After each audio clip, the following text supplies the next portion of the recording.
Mga kapuso, Ian Cruz po ng GMA Integrated News. Narito po tayo sa Barangay Ayaw-Iyaw. Dito po yan sa Lemery, Batangas. Makikita po natin, merong mga sheet pile na binunot dito, no? Sa gilid po yan ng Pansipit River. At ongoing po itong project na ito, dito sa barangay na ito. At 2 weeks ago pa lang daw itong proyekto na ito. At ang sinasabi sa atin ng mga taga-Municipal Engineering Office ay hindi daw sumunod sa tamang sukat itong kanilang ginagawa dito. Nakita rin natin nandito ngayon si Representative Leandro Legarda Libiste at syempre inaalam niya ang buong punot dulo nitong proyektong ito. Subukan natin mga kapanayam, si Engineer Charlie. Engineer Charlie, kayo po ang municipal engineer dito sa Lemery. Live po tayo sa Facebook. Ito po bang proyekto na to? Ano ho ba? Bakit po pinapatigil nyo ngayon? Kasi nga una, hindi kami coordinated tsaka hindi kami well-informed na mayroon ongoing project or may award na project sa aming bayan para sa riverbanks. Oo, silipin natin. Oo. So, ano ba sabing sukat daw dapat yan?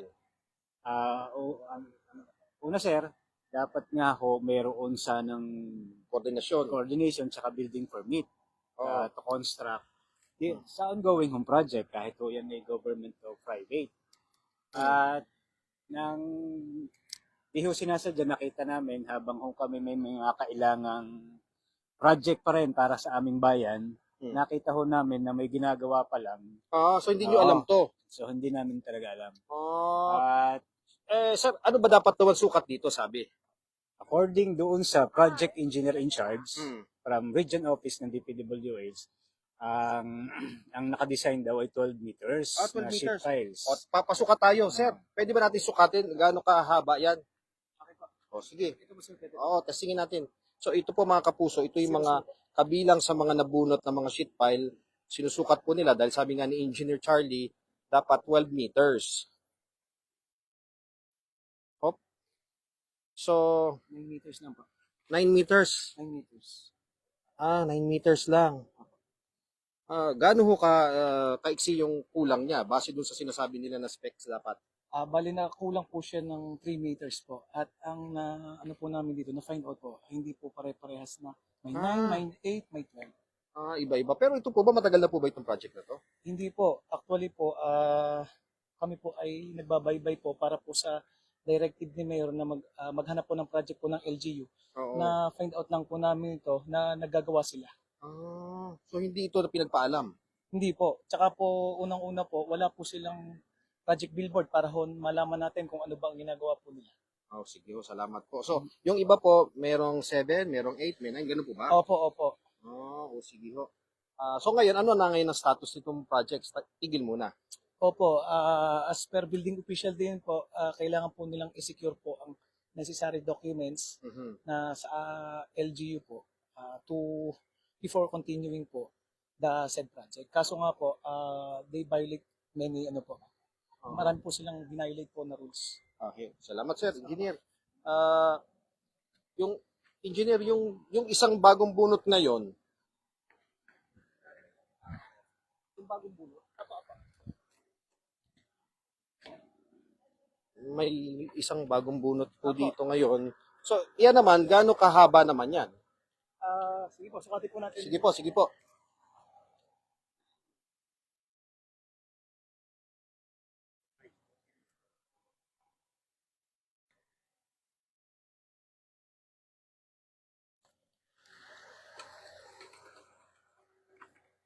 Yan po yung bagong bunot. Anong husukat niyan? 10.7 po. 10.7 naman rumistro. So, tama na ba sa sukat base sa sinabi nila? Kulang pa rin po siya ng ng 1.2 almost 2 meters kulang po. Kulang pa. Sige. So, kakausapin nyo ngayon yung kontratista niyan. Opo. Salamat po, engineer. Sige po. So, subukan naman nating makapanayam si Congressman. Pwede po short interview lang. Sir, ito pong ginagawa dito ngayon, um, ano pong plano nyo dito? Kasi sabi po nung mga engineer dito, wala daw pong abiso sa kanila na may ganitong gagawin.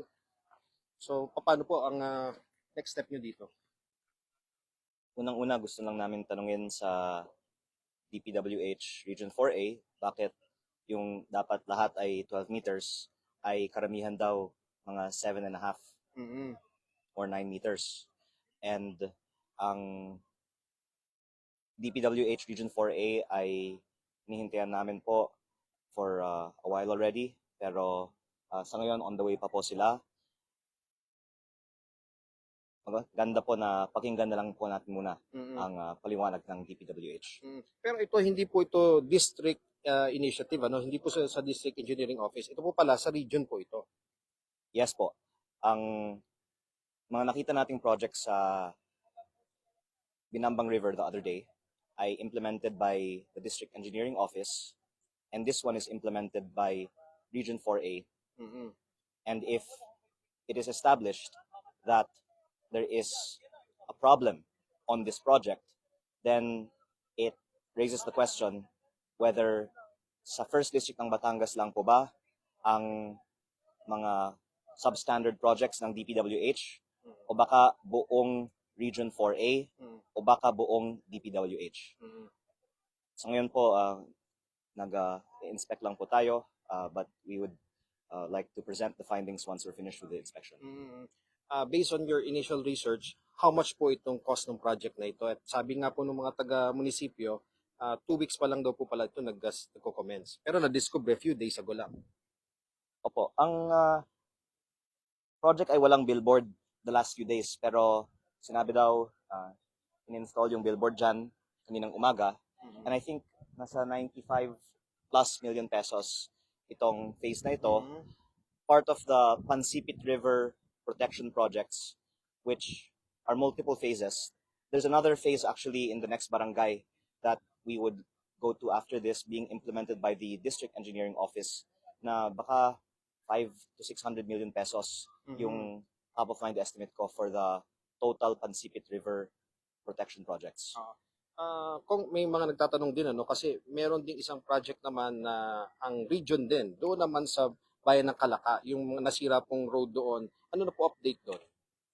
Ang Jokno Highway Project ay, as you said, implemented by Region 4A, and ito po ay nasira nung bagyong Krising, kahit na ito po ay bagong gawa lang.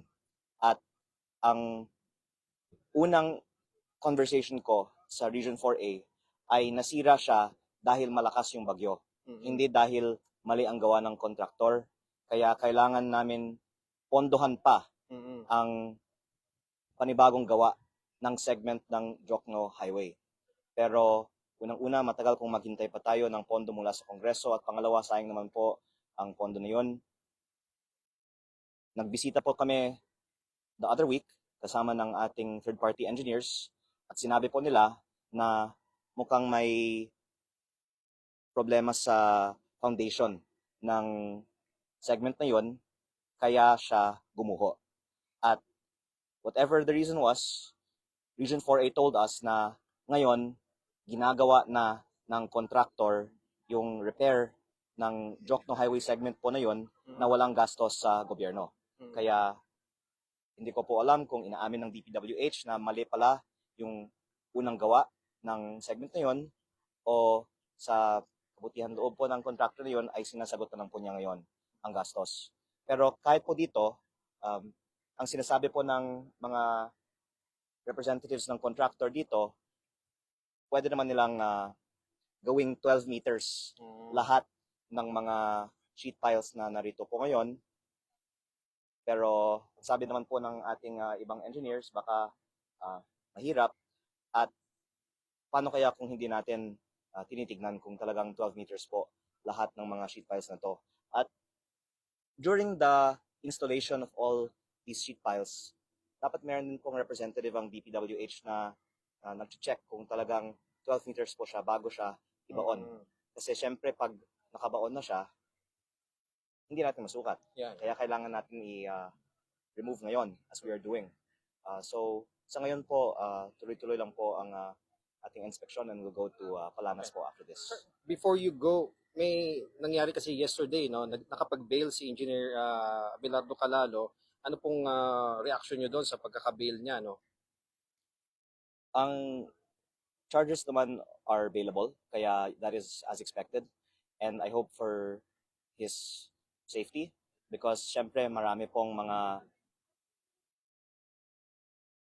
ayaw na lumabas ang tunay na sitwasyon sa biddings sa Batangas 1st District DPWH Engineering Office at ang wish po natin ay whether through this process or otherwise maaari natin pong may ayos ang biddings and implementation ng mga projects sa Batangas 1st District Engineering Office. Any update dun sa alok nyo sa kanya na maging state witness? Pumayag na ba siya? Nakipag-usap na ba yung kanyang mga lawyer sa inyo? Wala po akong communication with the side of Engineer Calalo because syempre we have to respect his privacy at this time. But again, I would just emphasize na it's a hard decision to speak out on the issues in the whole system. Marami pong mga tao sa DPWH at mga nag-provide ng services din sa DPWH. Kaya kailangan nga din po siguro ng witness protection program para magiging mas komportable ang mga iba na maging witness. But even then, it's not an easy thing to do. So we hope for the best for Engineer Calalo and for others who could potentially bring out more information on the projects of DPWH. Thank you so much, Congressman. Tuloy niyo po yung inspection. So yan po mga kapuso, si Congressman Leviste na nag-inspect nga po dito no, sa ongoing project. Ang sabi naman daw po sa kanya ng mga representative ng kontratista dito ay po pwede naman nilang gawing 12 meters itong mga ibinabaong sheet pile. Although yung mga initial nga na nakita na hinugot dito ay merong 7, merong 8 meters, merong 9 meters. Po pwede pa naman daw yung ma-rectify. So, yan muna po mula rito sa Lemery, Batangas, Ian Cruz ng GMA Integrated News.